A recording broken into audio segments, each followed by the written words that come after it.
Hello, my name is Dr. Paul Lawrence. I am the Executive Director of Research and Discovery at BioCogent, and I am really humbled and honored to speak with you today about the skin microbiome. And the plan is I'm going to give you an overview of the past, present, and what could conceivably be the future of this exciting area of research in our industry.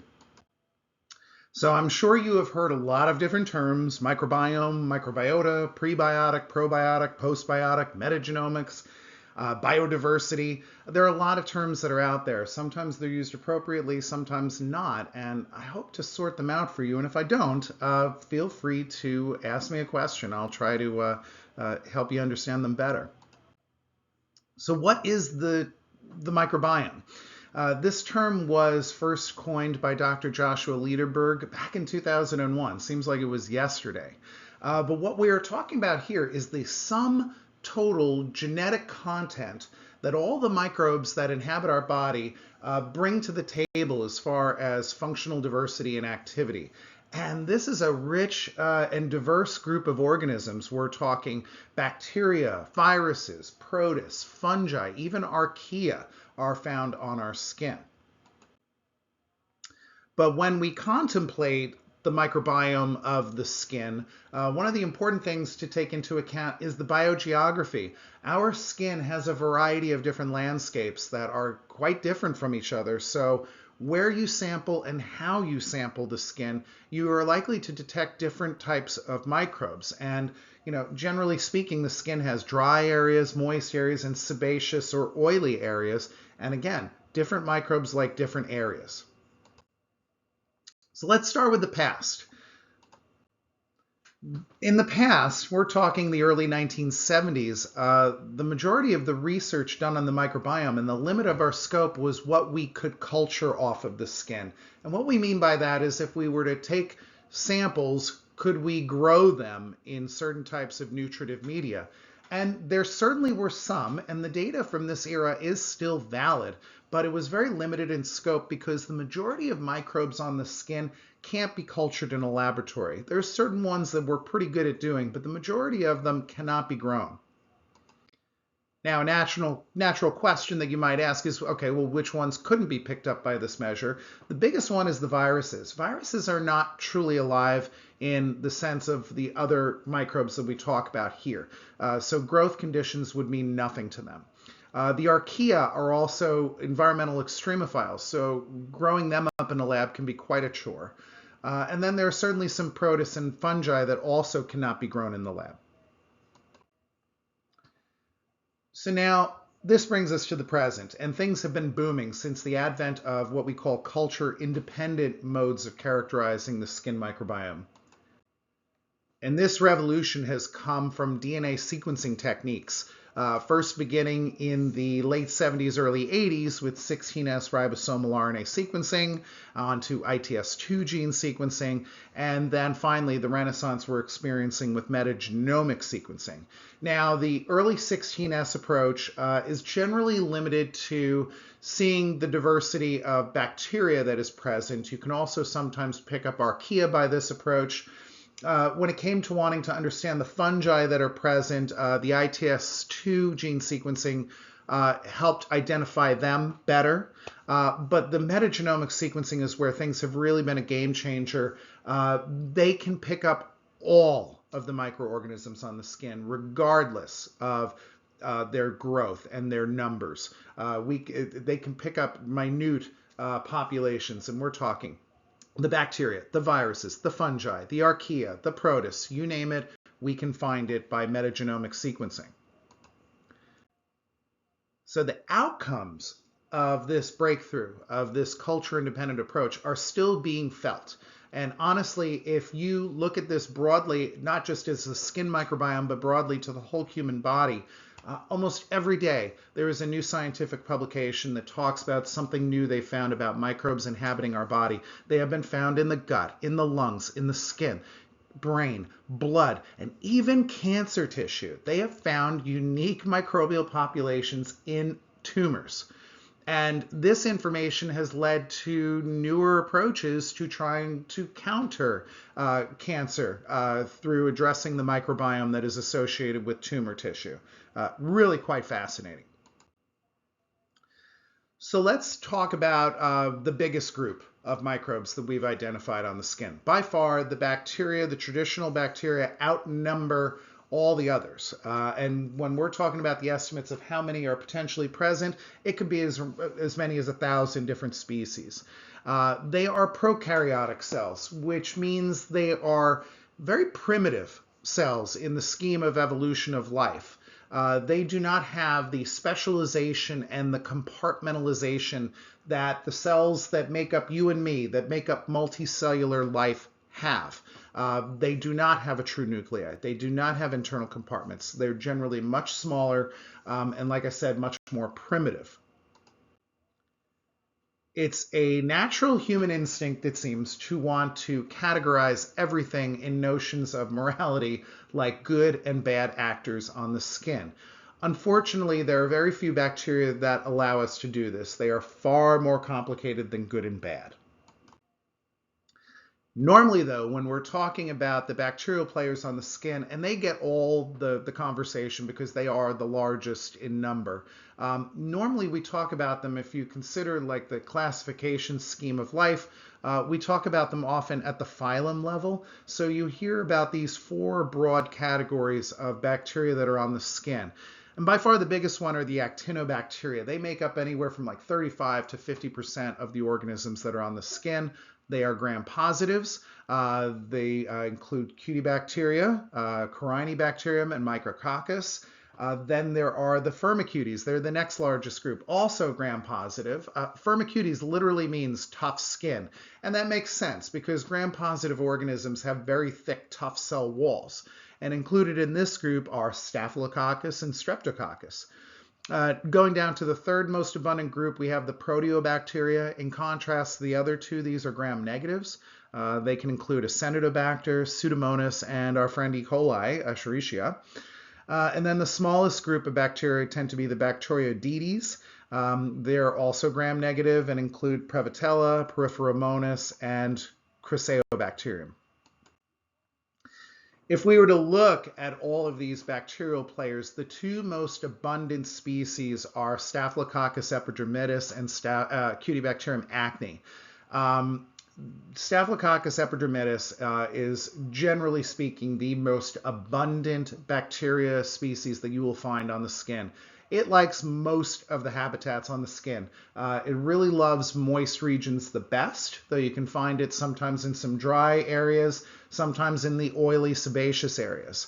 And it does deliver a skin benefit. It secretes an enzyme known as sphingomyelinase that bolsters ceramide synthesis, and ceramide molecules help strengthen and reinforce the skin barrier.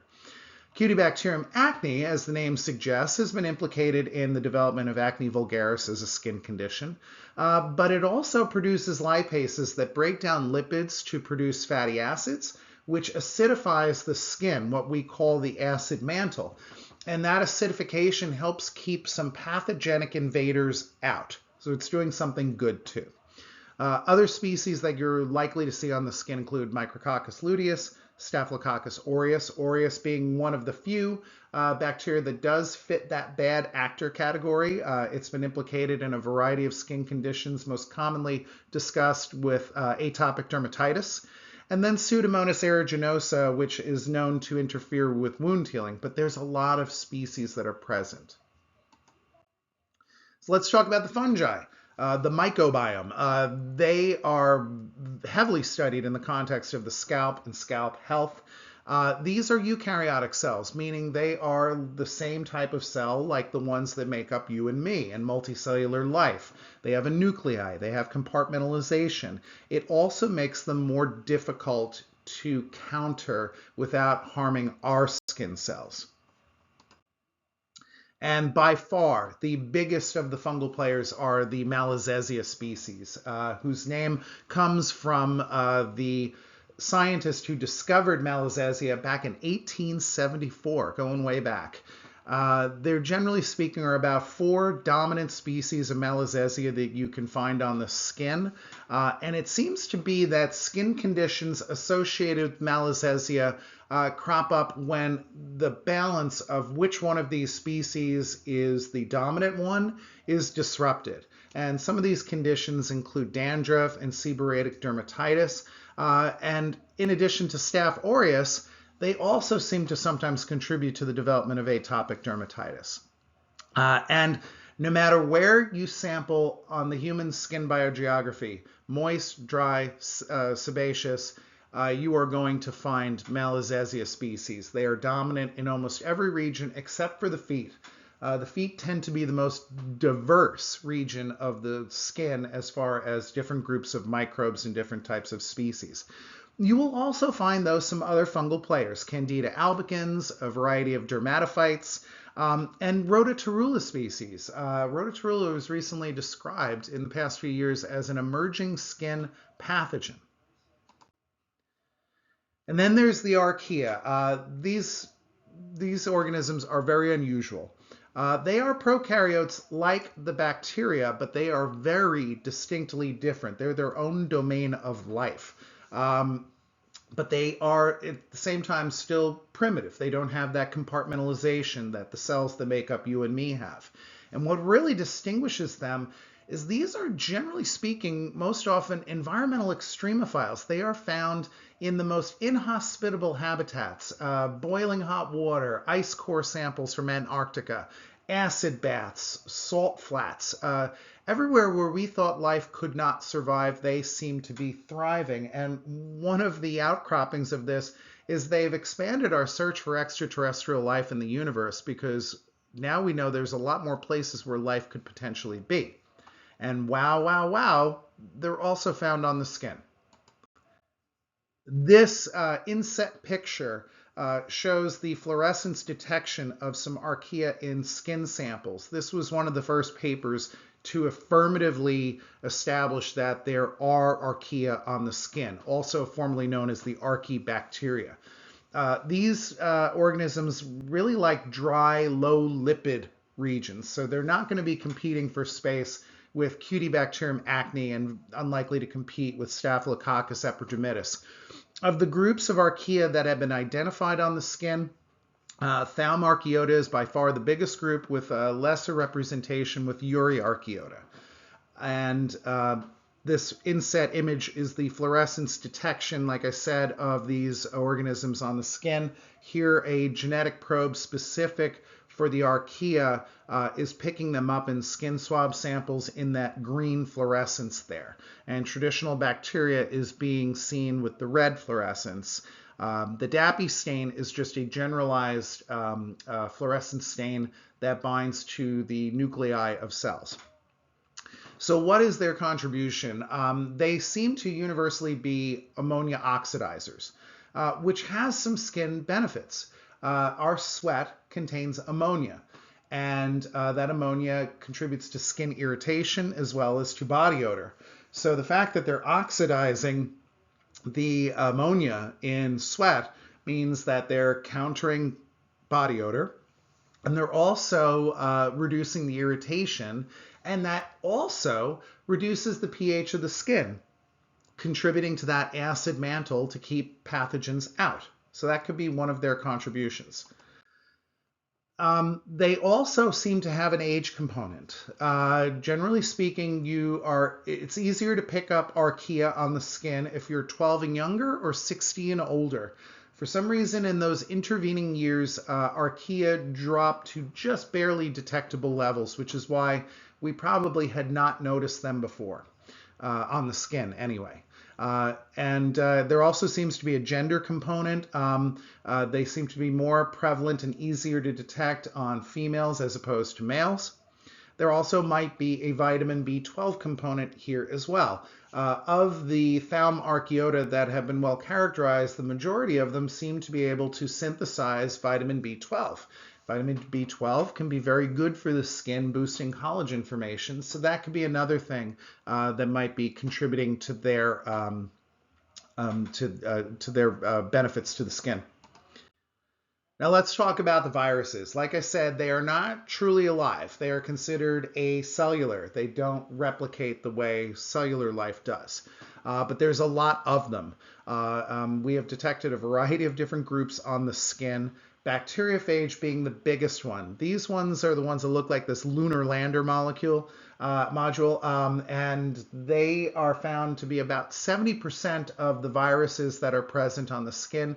They exclusively infect bacterial cells. They can't infect our cells. But there are a couple of human eukaryotic viruses, such as herpes viruses, papilloma viruses, and a few others like polyoma viruses. Of the bacteriophages, like I said, they exclusively target bacterial cells. They do so in a very species-specific, sometimes strain-specific manner. The majority of the ones that have been found on the skin tend to target Cutibacterium acne or some of the other various prevalent staphylococci species, potentially acting as a check and balance to keep them from overgrowing. But there are these eukaryotic DNA viruses that I mentioned.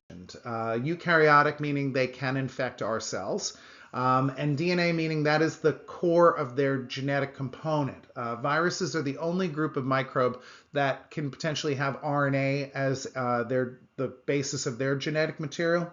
Very few RNA viruses have been picked up on the skin.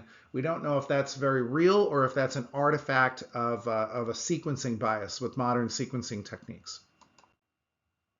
So naturally, with all of this information, there is this desire to, put it to work. How can we translate this into microbiome modulatory efforts to improve skin health? And if you survey the literature and what's been done and what's been marketed, they kind of fall into one of three broad categories: prebiotics, probiotics, and postbiotics. Prebiotics are the largest group, and this is basically everything in the refrigerator, the kitchen sink, you name it. Lipids, minerals, herbal extracts, growth factors, ferments, peptides, anything that you can apply to the skin that can potentially toggle the growth of beneficial bacteria going up and toggle the growth of potentially negative bacteria going down, such as in the case of Staph epidermidis versus Staph aureus. But keep in mind, the sheer act of showering with water and no soap can also toggle the microbiome. For a microbiologist like myself, the probiotics are probably the most interesting category. Here, we're trying to actually deploy living microorganisms onto the skin so as to help toggle the growth of other beneficial microbes and improve skin health. And generally speaking, the most popular organisms in this regard to be applied to the skin are lactobacillus and to a lesser extent lactococcus and bifidobacterium. But the research is very real. From the laboratory up to and including clinical studies, we see a lot of anti-inflammatory benefits, improved skin moisturization, anti-pigmentation, boosts in collagen synthesis, and even diminishing C. acne, overgrowth, as well as disrupting biofilms of Staph aureus. Postbiotics are the third category, the more recent one, and here we're ditching the whole approach of trying to nurture or coax the growth of microbes on the skin one way or the other, and just what are the molecules that these bacteria, these other microbes are producing that are beneficial to us, and just purify those out and apply those to the skin. It's kind of coming full circle to what we normally do in the cosmetic care industry, ditch the microbes altogether. And how can you extract some of these beneficial materials? Well, chemical extractions are one way. Fermentations are very common in this category, or just simply rupturing the cells and adding that lysate to the skin as well. What a lot of these approaches, the pre, pro, and postbiotics lack is a mode of precision, a modicum of precision. They're generally speaking broadly antimicrobial or pro-growth. The only technology we currently have in our arsenal that allows for some degree of precision is bacteriophage therapy. As I alluded to earlier, these natural predators of traditional bacteria are very species specific and very strain specific at times. So you know when you deploy them, they're only going to go after one particular group of bacteria and leave all the other ones alone. Now, as far as the future, what do we not know? What's to come? Okay, as we go into the future, one of the things that I would emphasize is that we need to exercise some caution with our terminology. There has been oftentimes, unfortunately, some conflation and misrepresentation of the various terms that are being used in this exciting new area for our industry, where prebiotic, probiotic, and postbiotic are being confused or just outright not being described accurately. And with all the new data coming out, we need to stay consistent and on point so that we don't lose the consumer trust. Another area that concerns me a little is the growth in some nebulous terms with regard to microbiome modulation. We're seeing microbiome friendly being used a lot. And I like this term, quite frankly. It's marketing gold. But the problem is it doesn't really give you an accurate description of what they're saying. Once we have a very established and what I would consider an enforced consensus idea about what it means to be microbiome friendly, then that's fine. But right now, I could argue if you ask 10 different people, both inside the industry as well as the consumer, what microbiome friendly means, you'll probably get 10 different answers. So what are some of these new frontiers? Well, archaebiotics is one. Okay, we're coming back to the archaea. Archaebiotics is a term that's been used by people who studied the gut microbiome because they have found that if you boost archaea in the gut, you get general better metabolic health. In theory, we could apply the same approach, try to grow these up in bioreactors and deploy them to the skin, improve ammonia oxidation, potentially improve the levels of vitamin B12. Another big area are these eukaryotic DNA viruses. We have a pretty good handle on what the phage are doing, but the eukaryotic viruses we're not sure. And there's at least 4 dominant groups that are represented here. We're still understanding why they're there. They don't have symptoms associated with them all the time. If they did all the time, it would be clearer, but we don't know. Certainly the fungi are getting more attention because a lot of the scalp health issues, but there's also this fungal acne that we're beginning to understand better that is distinct from the type of acne that is developed through Cutibacterium acne, the bacterial player. And like I said, there are some other new emerging skin pathogens that are fungal based. And then finally, there have been some papers coming out now talking about prions. These are those pathogenic misfolded proteins that can cause mad cow's disease in animals and Creutzfeldt-Jakob's disease in humans. These are neurological debilitating diseases. And apparently now we're finding out that they can be seeded in the skin. And that could potentially be a path of transmission. So potentially we develop skincare products that prevent that. So with that, I'm very happy to take any questions that you might have. I really appreciate your time and attention. And again, I'm so honored that I was able to participate in this podcast today. If you don't feel comfortable asking me a question now, please feel free to email me and I'll try to answer your questions as best I can offline. I hope all of you had a great time with this summit.